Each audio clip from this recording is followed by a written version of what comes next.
This is a steal for the Toronto Blue Jays as numerous new reports and rumors have started to drop, revealing a very interesting Toronto Blue Jays report that could change the landscape of the rest of spring training. We're going to break that down and discuss what it means going forward, as well as multiple Jays updates as we are starting to get closer and closer to the regular season. So stay tuned for all that in this episode, folks. But before we get into it, quick reminder, if you're a part of that percentage who aren't subscribed to the channel, this is the place to be for daily Jays content. Your guys' support has been fantastic. So thank you guys for that as we continue to produce videos. Now, obviously, at the time of recording, the Jays are currently playing a spring training game.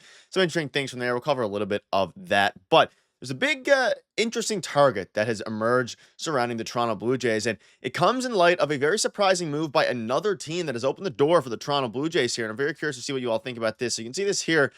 Just a couple days ago, Nationals had DFA'd Stone Garrett for assignment. You can see this here from Josh Goldberg, Jays writer.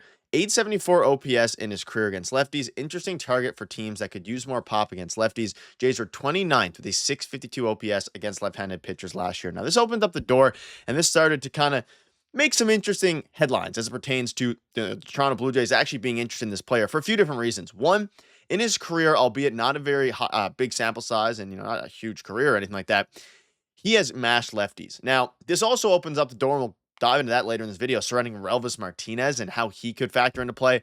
But as it pertains to Stone Garrett, very surprising that he was DFA'd.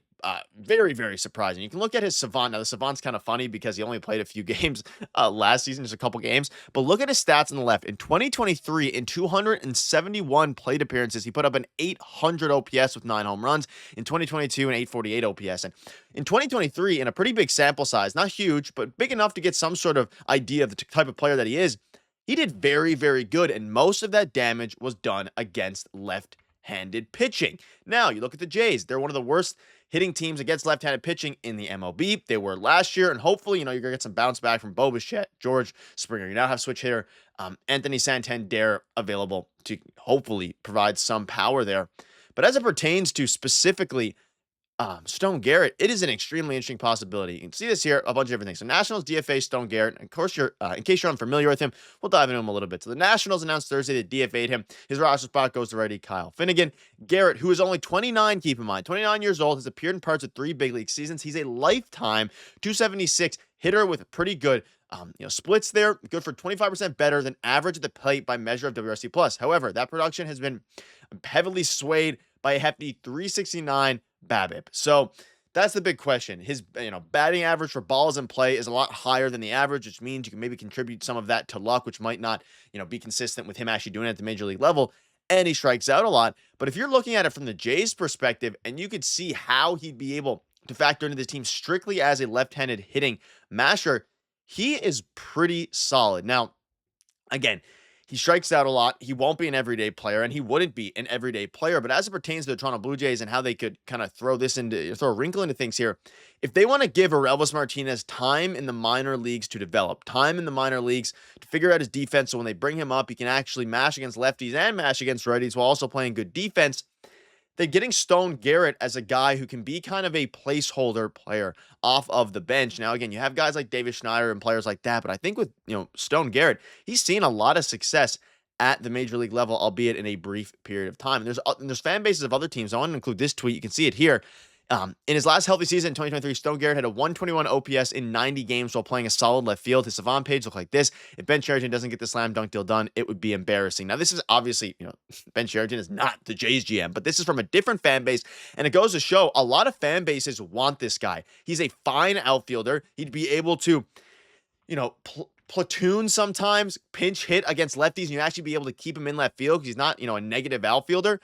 It makes a lot of sense. It's a guy you can throw in. And again, the big question mark is a Relvis Martinez.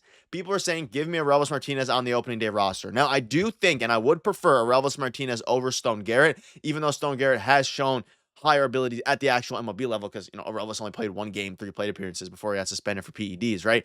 But that aside, if you want to give a Relvis Martinez some time in AAA to develop his defense and develop his plate discipline and specifically, hitting against right-handed pitchers, then it becomes very, very interesting because not only are you going to give him time to develop, but you have a guy up now who's hit at the major league level, can play a decent left field, which Relvis can't do. And you see this here. Arelis Martinez has some juice in his bat, but he has a surprisingly difficult road to significant playing time with the Jays. That's from Nick Ashbourne. And Joshua responds here, while I agree that short side of the platoon DH isn't ideal for a top prospects and thus an unlikely role, the Jays play in a division with Max Fried, Carlos Rodon, Garrett Crochet, and Shane McClanahan. A lefty masher sure would be valuable, and they don't have one currently. Exactly. They do not have one currently, which is why it makes so much sense they could fly on Stone Garrett, because I agree, the path to Arelis making the opening day roster, I think they probably should do it, but they're going to be hesitant giving one of their top prospects, a guy they've been grooming for so many years now, has been in the system forever, to give him the role of a platoon DH guy who's barely going to play in the field. He's not going to develop his, defense, and might not even be able to develop as a hitter that much because of his limited playing time. Giving him a break down in AAA while getting a lefty masher to help against those Max Frieds, Carlos Rodons, I don't know why I keep mispronouncing the name, Garrett Crochet, Shane McClanahan, all those different guys. Give him a break, and you have Stone Garrett up there ready to do it. Now, will the Jays do this? I think it still makes some sense. We're hearing some rumblings about JD Martinez. Like, there still are available options. I know spring training is well underway. Game going on right now. They still could use one more bat specifically to mash against lefties, and I do think that Stone Garrett would be the guy that makes some sense for the Toronto Blue Jays. Let me know down below what your thoughts are. Again, I prefer, and I'm with you guys, I can see a lot of you guys probably thinking, why don't you just give Arelis that time? I think if you want to let him develop a little bit, even have Stone Garrett for the first 30, 40 games of the season, then get Arelis up, could make a lot of sense there.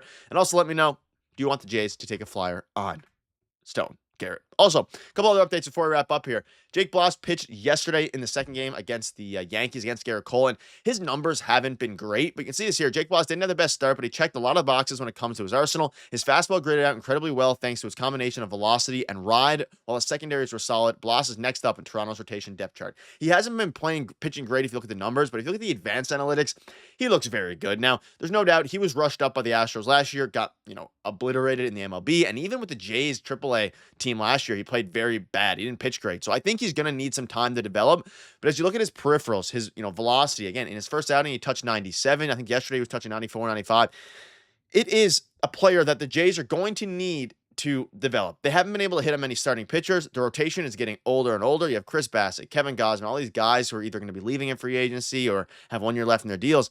And Jake Bloss is next up. He's only 23 years old, and even though he got hit around a little bit yesterday, his composure, his stuff looks fantastic. He's going to be good. And speaking of yesterday, Arjun Namala got his first hit. He got his first hit in spring training. Obviously, he was playing due to an injury. He got a double. Now, it wasn't off of, Garrett Cole or anything. He did strike out on 3 pitches against Garrett Cole, but for a 19-year-old who's going to be the future of this team at shortstop, you love to see him getting some spring training action, getting a double, and hopefully he can continue to develop and be, even both of these prospects can continue to develop and be the players, because the Jays desperately need to hit on one of these guys. Let me know down below what your thoughts are. It would be a steal if they can grab Stone Garrett. Give Arelis Martinez a bit of a break. Let me know what your thoughts are down below. Thank you guys for watching.